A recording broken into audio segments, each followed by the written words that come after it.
everyone, today on In the Pantry, buttermilk pancakes with cinnamon syrup.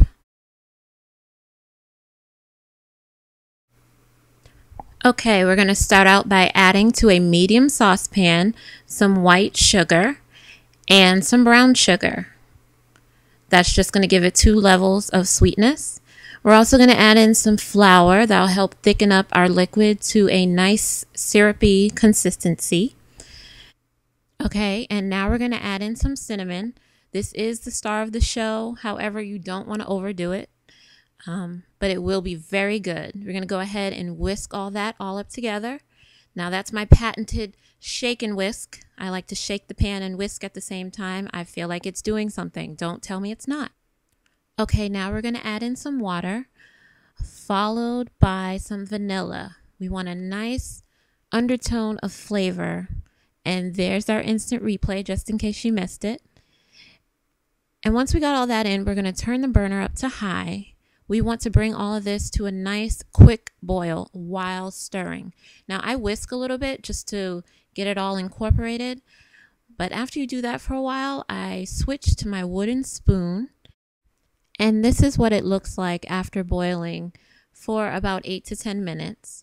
A nice luscious syrup. You see how nice and thick that is? I ran my finger across the back of my spoon and the liquid didn't run back over it. So now we're going to go ahead and turn off the burner. And I have to confess, after I thought I was done, I put it aside, put a top on it, and then had the thought that butter would add a nice addition to the flavor. Okay, to start making the pancakes, we're going to add about 3 cups of flour to a large mixing bowl.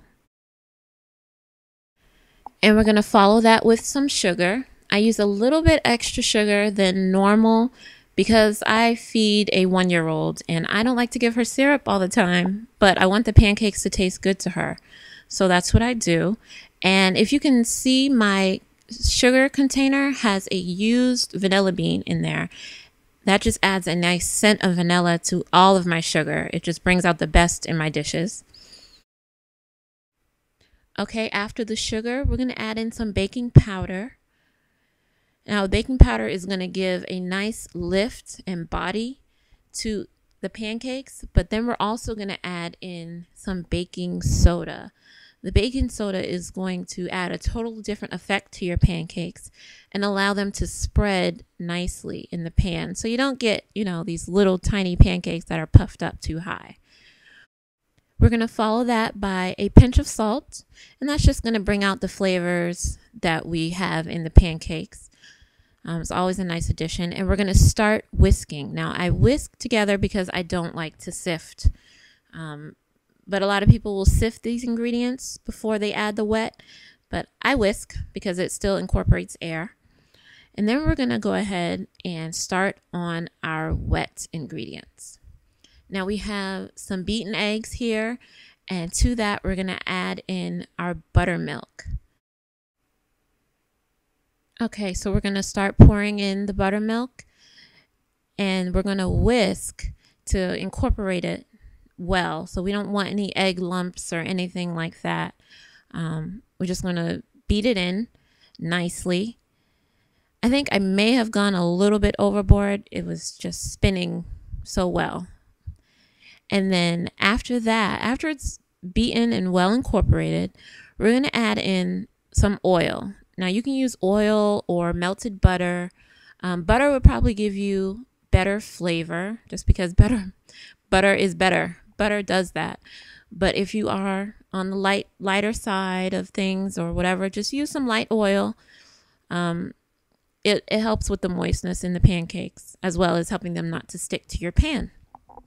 So you want to whisk that well, get that well incorporated, and then we need to get these together. So what we want to do is add our wet ingredients into the dry while whisking or mixing. We do not want to overmix, and you do not want to do this until your pan is hot and you're ready to start making pancakes. You don't want the mixture to sit too long. So then you go ahead and whisk it. I was whisking and then I switched to my spatula just because I do not want to overmix.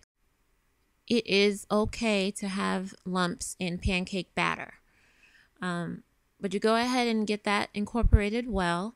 And then we're going to start making some pancakes. Now, what I do is I pour my batter into a measuring cup just because it's easier for me to pour it into the pan. Now, this is kind of simple. If you know how to make pancakes, you know you pour the batter in, you wait until the bubbles go all through into the middle of the pancake, and then you flip. Now, that's a good looking pancake if I do say so myself. And yeah, they don't always look that way with me because I'm not always patient. But here we go. We have our finished product. We have a couple of pancakes that I made here. And then we're going to go ahead and drizzle this delicious cinnamon syrup, buttery in flavor, all over the pancakes. And you know I'm going to take a bite. I don't want to be rude, but you have to know how good this is because the syrup was steaming, warm, and the pancakes were just so good. Thanks for joining us today on In the Pantry. And remember, you've got the makings for a great meal. You've just got to look in the pantry.